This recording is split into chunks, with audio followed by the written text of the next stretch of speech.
He's back. What happened to the sofa, dude? Why is it so noisy in here? Why is it so, echo in here? Because I moved, man, in a new place. Haven't got the sofa yet. When I get the new sofa, I'll make a video. It'll be my new spot. But yeah, we had to move. Safer neighborhood, so I'm glad to do that. That is what it is. Had this book, man. Somebody gave me a book, and I always have this motto: if somebody puts a book in my hand, I will read it and I will get it back to them, because I suggest books to people all the time, and they tell me to kick rocks. So I've stopped doing that, but I used to suggest books to different people, and they just tell me, no, get out of my face, I'm not reading that. Or they'll take it and just hold it and never read it and never give it back, lose it somewhere, so I stopped doing that. But this guy who I exercise with, he gave me this book because he always looks at my Instagram and he says, man, you read a lot. And he gave me this book. It's called Ishmael. The author is Daniel Quinn. If you've never read this book, I would encourage you to read it. My thoughts on it: first, the story. It was an unnamed protagonist.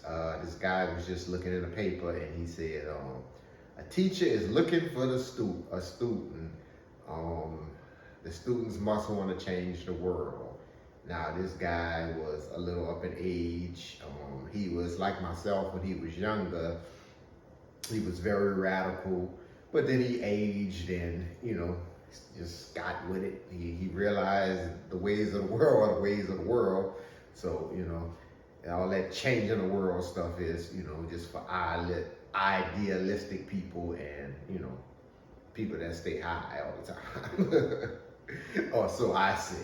But, he goes, the guy puts out an ad in a paper. The book was written in 1992.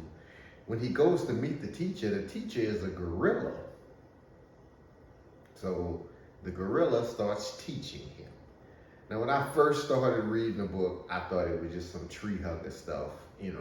I thought it was just, save the planet and, stop driving and stop doing everything, you do in the modern world, and let's just go back to living in, in teepees or whatever. That's what I thought it was going to be. But as I delved deeper into the book, I realized it was a philosophy book. And to me, what I got out of it is that the main issue was that, should man be central? I was born and raised in, with the Bible and all, and man is made in God's image. That's why if a dog dies, oh man, that's tough. But if a human dies, then it's a tragedy, I always had that sense of being always probably wiggle, because that's the way I was socialized. But the monkey, I'm not gonna tell him, Ishmael, the gorilla, explained to us and to the guy in the book that if we don't value other life forms, then we're gonna be extinct. So basically it's selfishness. Now it's just like he was a gorilla, so it felt like, it was so close to like, and the author died, but I'd like to ask him, because it felt like an analogy of, black people, or just like non-European people speaking to European people. That's what it felt like. I don't know if it was actually about the animals and other wildlife. I don't know if that was an allegory, but he talks about how man became man by competing and living among all other wildlife. That's how we became who we are in his synopsis. They talk about, what is it, evolution. I mean, the monkey, the gorilla Ishmael and the man, they both agree that we evolve. Now, church folks, just y'all can go now. I understand. I know y'all won't fight. I don't want to fight about it, but if that's true, He's saying that man evolved into what we are because we learned our thinking, because we had to survive among all the different other.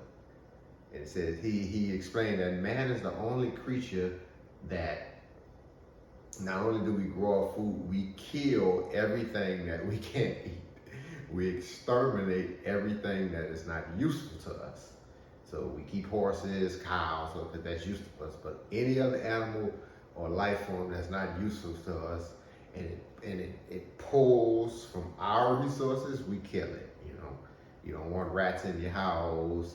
Or even when they grow the crops, they spray stuff now so that certain animals can't eat it.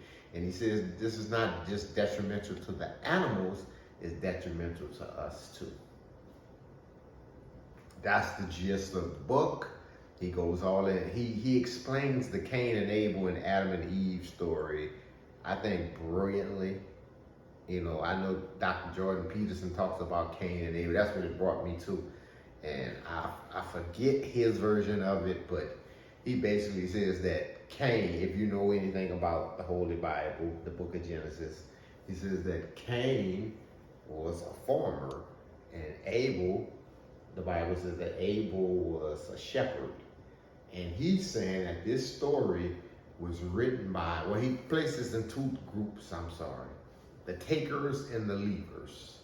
The takers are what would be considered modern man, and the leavers are or what you consider uncivilized people. And he talks about how that the Adam and Eve and everything in the Bible was written by the leavers, what he called. These are the people who they didn't, they had crops and all, but they didn't believe in expansion. They didn't believe in, okay, I'm going to grow these crops and I'm going to have more kids and I'm going to grow more and more crops and keep on feeding, the population will grow. And he states that the leavers believe that, okay, we can plant, but our lives are in God's hands. So if he wants a certain amount of us to die, then we'll just die. We don't have to try to control the weather or get the Doppler radar and know when a hurricane coming. And like I said, that attitude is just totally different than what I'm used to. I think it's ideal and we could use it in some areas, but our whole lives, no. And he does explain that he doesn't want us to go back to the old way, but that we should invent. He makes a statement, you are an inventive people, so we should invent a new way to live among all other life on the earth without destroying. Is that possible? I don't know. He talks about the fallen nature of man, what we want to, he says that the fallen nature is just, it's a lie. It's a lie from the takers that they instill in us, that man is made to go out and conquer. I don't know if that's true. I see it in little kids. My first son, I remember, I don't like animals, but he would always say, oh, I want to get that turtle and make it my pet. And he was like 4 or 5 years old. Maybe he had already been brainwashed by mother culture, as the book says. I don't know. But I think that is the nature of man. I think that the so-called leavers just didn't have the technology, because they did it too.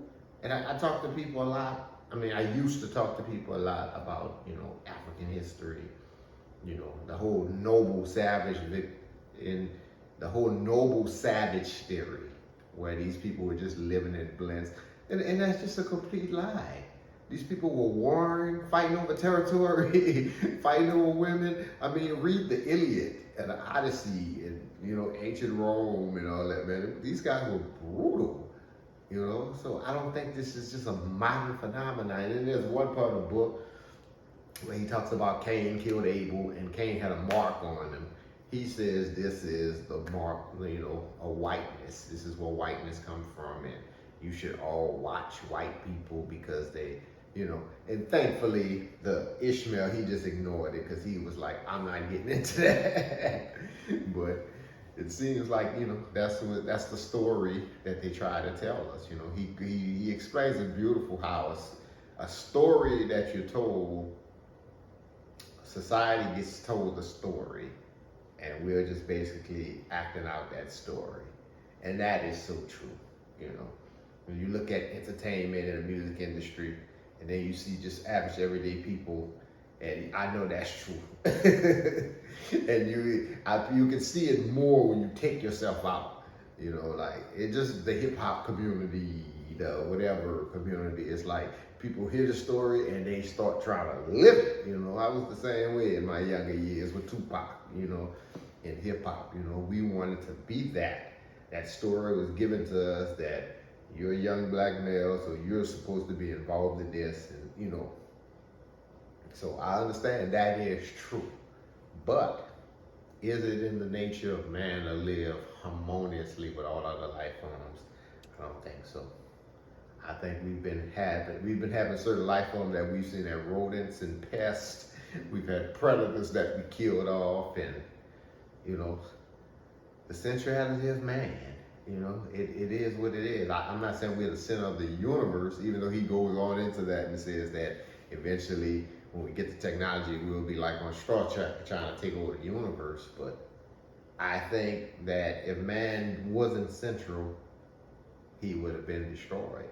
I think that story helps us, has helped us, and also has helped the world.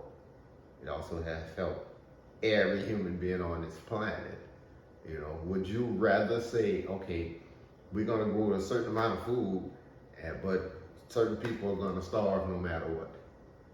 You know, that would be what's called inhumane. But being humane is being human-centered. Is human-centeredness right or wrong? It's up to you. Read the book. It's pretty good. Check it out. I liked it. I'm gonna buy it myself. Peace out, y'all. Y'all have a good one.